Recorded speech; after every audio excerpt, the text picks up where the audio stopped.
जय Shri Radhe Krishna. Welcome to all of you. जैसे yes. Radhe Krishna ji. Yes ma'am, Radhe Krishna. आज हमारी नक्षत्र की थर्ड क्लास है जहां हम कृतिका नक्षत्र के बारे में पढ़ेंगे कि कृतिका नक्षत्र क्या है, इसके पीछे की वेदों में क्या स्टोरियां बताई गई हैं। तो कृतिका जो नक्षत्र होता है ये नक्षत्र का तीसरा नक्षत्र होता है और ये स्टार्ट होता है 26 डिग्री 40 मिनट से 10 डिग्री तक वृषभ में। तो इसका जो याद कुछ पार्ट इसका मेष राशि में आता है और कुछ पार्ट इसका वृषभ राशि में चला जाता है। कृत्तिका नक्षत्र का जो सिंबल होता है वो एक तेज धार धुरी है। मतलब कि एक ऐसी छुरी जो अलग करती है। Okay ma'am. ठीक है। जैसे इसका जो जो सिंबल है ना वो है शार्प ब्लेड, कि जो चीजों को कट करने का काम करता है। तो अगर कृतिका नक्षत्र के बारे में वेदों में ना बहुत सारी स्टोरियां बताई गई हैं, बट एक स्टोरी मैं आपको सबसे ज्यादा बताने जब वाली हूँ जो सबसे ज्यादा इंस्पायर करती है। ऋषि अग्निदेव की स्टोरी, अग्नि और ऋषि की स्टोरी। ठीक है, कि किस प्रकार से कृतिका नक्षत्र काम करता है। ठीक है, वेट एक मिनट।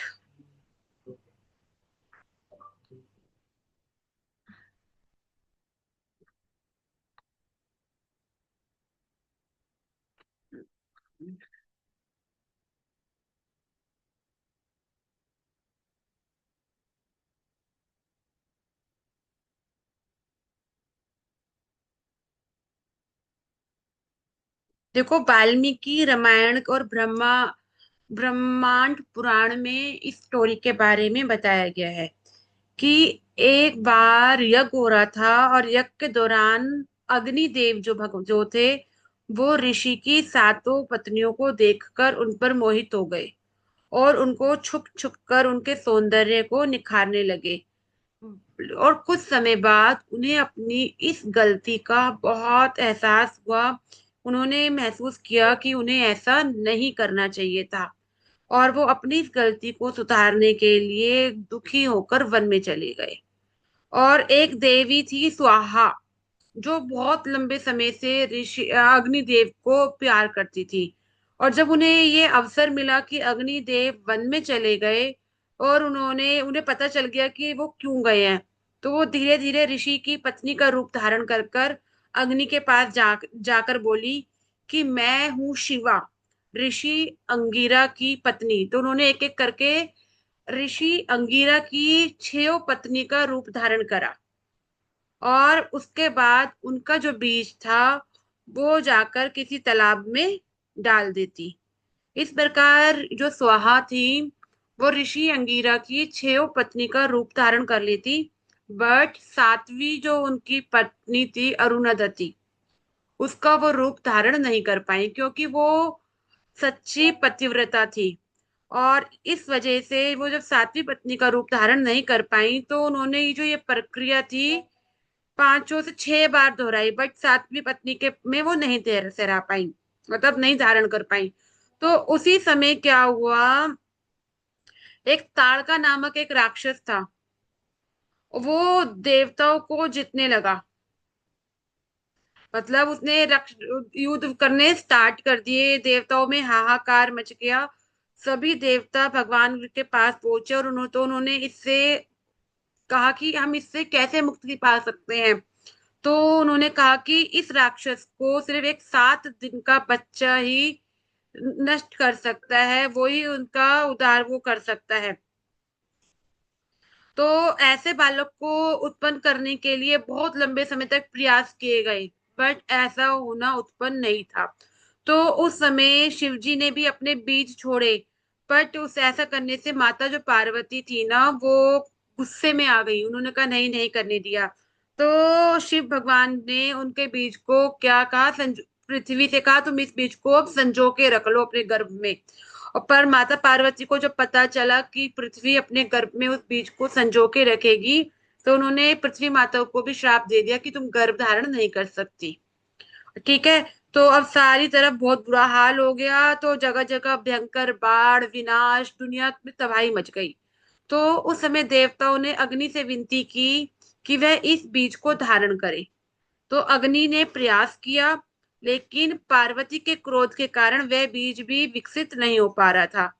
और अग्नि थक गया और उसकी ज्वाला जो थी वो कम पड़ गई। तो अग्नि भगवान ने गंगा से कहा कि मेरे भीतर का बीज अपने जल के अंदर को, क्योंकि अग्नि का जो बीज था वो भी तो तालाब में था ना, जो सुहा धारण करके जाती थी। तो गंगा ने भी क्या किया, ऐसा ही किया, और ये बीज जहाँ कहाँ पहुंचा, सूर्य पर्वत पर। वहां पे जाके ये दोनों बीज मिल गए। कौन सा बीज? जो शिवजी का बीज था, जो शिवजी ने छोड़ा था, और वो बीज जो सुहा धारण करके जाती थी और तालाब में डाल देती थी। वो दोनों बीज मिल गए और उन दोनों के बीजों के से एक बालक का जन्म हुआ, बहुत ही शक्तिशाली बालक का जन्म हुआ। जैसे ही वो बालक का जन्म हुआ, उसने पहाड़ों को नष्ट करना शुरू कर दिया। मतलब उसका जो रुदन था ना वो बहुत तेज था, उसकी जो गर्जना थी बहुत ज्यादा थी। तो जब सातों ऋषियों ने, तो जो ऋषि थे ना, उन्होंने इस घटना को शांत करने की बहुत कोशिश की, बट वो इस शांत नहीं कर पाए। तो और उसी दौरान अंगिरा ऋषि को पता चला कि ये जो बीज था मेरी 6 पत्नियों के रूप धारण करके हुआ है। तो उन्होंने अपनी 6 पत्नियों को भी त्याग दिया। तो ऐसा करने से क्या हुआ, जब उस बालक को त्याग दिया और उन्हें कहा कि जाकर उस बालक को नष्ट करो, उसको तुम अपना फीड कराओ और उसे जहर मिला के मार दो। बट उन 6 ऋषियों की जो पत्नी थी उनमें एक मातृत्वपन आ गया। और क्या हुआ ऐसा होने से कि उन्होंने 6 की 6 पत्नियों ने उस बालक को फीड कराया। वो बालक 6 भागों में बट गया, जिससे जिससे वो सभी माताओं का दूध पी सका। इसीलिए ये वो बालक जो था ना, कार्तिकेय कहलाया, क्योंकि उसे 6 कृतिकाओं ने दूध पिलाया था। और फिर शिव, उसके बहुत सारे रूप हुए। एक शिव, फिर शिव, पार्वती, पृथ्वी देवी और गंगा माँ पहुंची। और उन उन सभी ने इस बालक के ऊपर अपना मातृत्व अधिकार किया कि ये बालक हमारा है। तो बालक के 6 रूप थे, तो एक रूप 6 कृतिकाओं के पास रहा, एक अग्नि के साथ रहा, और बाकी के शिव, पार्वती, गंगा और पृथ्वी के पास रहे। और जो बाकी का जो बचा वो देवताओं की सेना का प्रमुख लीडर बन गया, और देवताओं के विरुद्ध युद्ध में वो उतर गया। और उस नवजात बच्चे ने उस तारकासुर को पराजित कर देवताओं के को वापस संतुलित किया। मतलब कि जो कार्तिकेय थे, इनके 6 रूप बने। 6 रूप एक कहाँ गए, माता कार्तिकेय की पत्नी के पास, एक शिव के पास, एक पार्वती के पास, एक गंगा के पास, ठीक है, और एक पृथ्वी के पास। और बाकी का जो छठा रूप था वो उसने उनका वध किया। तो ये कहानी आपको क्या बताती है? बताओ आप नेहा जी, आप इस कहानी से क्या सीख रहे हो?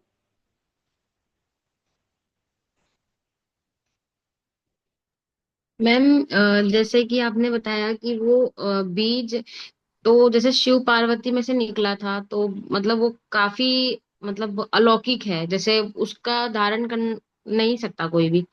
पर फिर भी मतलब वो जगत माता पिता होने के अनुसार उन्होंने सबको एक तरीके से ये वरदान ही दिया। लाइक जब वो माता क्रोध में थी, तो जब उन्होंने धरती माता को श्राप दिया वगैरह, पर वो उनके लिए अच्छा ही किया शायद, उनके इंटेंशन से। क्योंकि एक सेनापति बन गए जो देवताओं के पास थे, और गंगा के पास थे वो, कृतिकाओं के पास थे फिर वो 6। तो मतलब एक तरीके से मतलब मुझे ये समझ में आया है कि भगवान जो भी करते हैं वो शायद अच्छे के लिए ही करते हैं एट द एंड। यस। अगर अग्नि देव ऋषि की पत्नी के ऊपर, ऋषि का नाम बता देती हूँ, उनका ऋषि का क्या नाम था?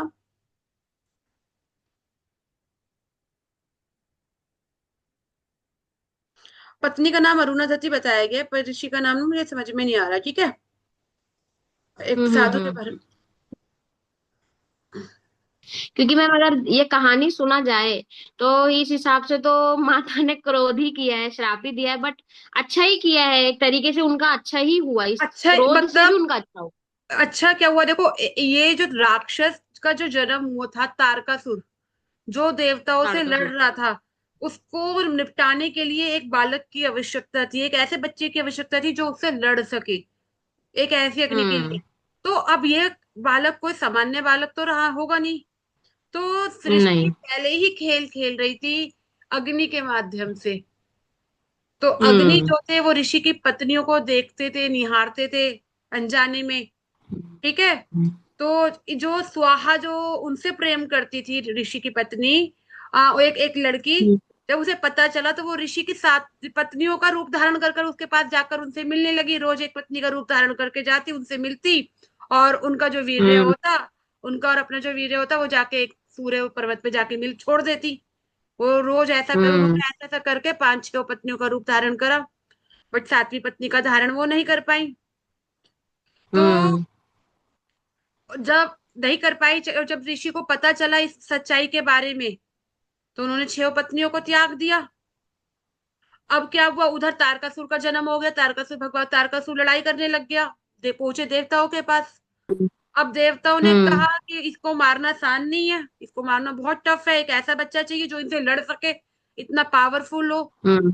तो शिव जी के पास पहुंचे, शिव और पार्वती के पास। तो शिव और पार्वती, शिव ने और पार्वती ने बहुत वर्षों तक प्रयास किया ऐसा बालक जन्म करने के लिए, बट वो हुआ ही नहीं। तो शिव ने एक अपना बीज धरती माता के गर्भ में छोड़ दिया। ये सुनकर, मतलब जो भी बात है, वाइफ को गुस्सा तो आएगा। तो पार्वती माता को हाँ। गुस्सा आया, बहुत गुस्सा आया, और उन्होंने पार्वती माँ और उसे श्राप दे दिया कि तुम बीज धारण नहीं कर सकती। अब सारों हर जगह हाहाकार हो गया। तो शिव भगवान ने कहा कि गंगा माता को कहा कि अब इस बीज को तुम सहेज कर रखो। तो उसके इस बीज को और अग्नि के जो बीज था, वो दोनों जाके सूर्य पर्वत पर मिले, और उन दोनों हम्म। बीजों को मिलने से एक बालक का जन्म हुआ। अब देखो, शिव जी का बीज भी कोई मामूली बीज नहीं है, और अग्नि का बीज भी एक मामूली बीज नहीं है। जब दोनों बीज मिले तो एक बहुत बड़े, एक ऐसे बालक का जन्म हुआ। जब जन्म होते के साथ ही वो बहुत, जब बच्चा पैदा होता है तो रोता है ना, तो उसके रुदन से हम्म। चारों तरफ से हाहाकार गूंज बजने लगी, कान फटने लग गए, पहाड़ टूट गए, नदियों में बाढ़ आ गई। तो सारों जब ये हाल हुआ, तो सोचा कि ऐसा क्या हुआ है, कौन बच्चा रो रहा है इतनी बुरी तरीके से। तो उस ऋषि ने, जो जंगलों में ऋषि रहते थे, तो ऋषि ने अपनी उन पत्नियों को, छह पत्नियों को जो त्यागा था, कहा तुम जाओ और उस बच्चे को देखो और उसे स्तनपान कराकर उसे मार दो, जिससे ये रुदन रुक जाए। हम्म। अब छह हाँ। माता जब वहां गई रुदन करने के लिए, तो उनके अंदर एक माँ का भाव आ गया, क्योंकि कहीं ना हम्म। कहीं सुहा ने उन्हीं का रूप धारण करके उस बच्चे को जन्म दिया था। हाँ, छह ठीक है। कृतिकाएं थी ना मैम वो। हाँ, छह कृतिकाएं उन्हीं का रूप धारण करके गया था, उन्हें माताओं का जन्म आ गया। जब वो बालक आया तो वो छह माताओं का दूध ग्रहण करना चाहता था, तो उसने अपने आप को रूप में बिखेर लिया, अलग अलग अलग, और छह मुख माताओं वाला। से दूध पिया है। अच्छा। और फिर, और उस बालक के ऊपर अधिकार करने के लिए शिव भी आए, पार्वती भी आई, पृथ्वी भी आई, गंगा भी आई, अग्नि भी आए, सब लाए, तो सबको एक एक रूप दे दिया, चले गए। और एक रूप देवताओं के साथ गया, और उस हम्म। वो 7 दिन के बालक ने तारकासुर से लड़ाई करी। ठीक है, और उसका वध किया। तो ये सब जब नियति का खेल था। कार्तिकेय मैम 7 दिन के थे तब उन्होंने तारकासुर को मारा था। हाँ। अच्छा। तो ये सब चीजें पहले से तय थी, उनका जन्म होना तय हम्म। था। अगर उनका इस जन्म ना हुआ होता तो तारकासुर का वध कैसे होता। उन्हीं के सब के मतलब कुछ ना कुछ कारण होते ही है सब चीज के पीछे। जैसे गणेश जी को हम मतलब बताते हैं ना कि माता ने, पार्वती ने अपने ईश से बनाया, मैल से, बट गणेश जी कहीं ना कहीं भूमंडल में पहले से थे क्योंकि वो प्रथम पूज्य हैं। जी। तो वो तो बस एक बोलते हैं ना कि एक उदाहरण है और कारण है कि इनके स्वरूप में, इनके जरिए ये आएंगे, बट वो तो पहले से ही भूमंडल में है एक्चुअल में। तो सब कुछ पहले से ही तय है कि कब क्या होना हाँ। है, कैसे होना है। हम कोशिश करते हैं बेकार की,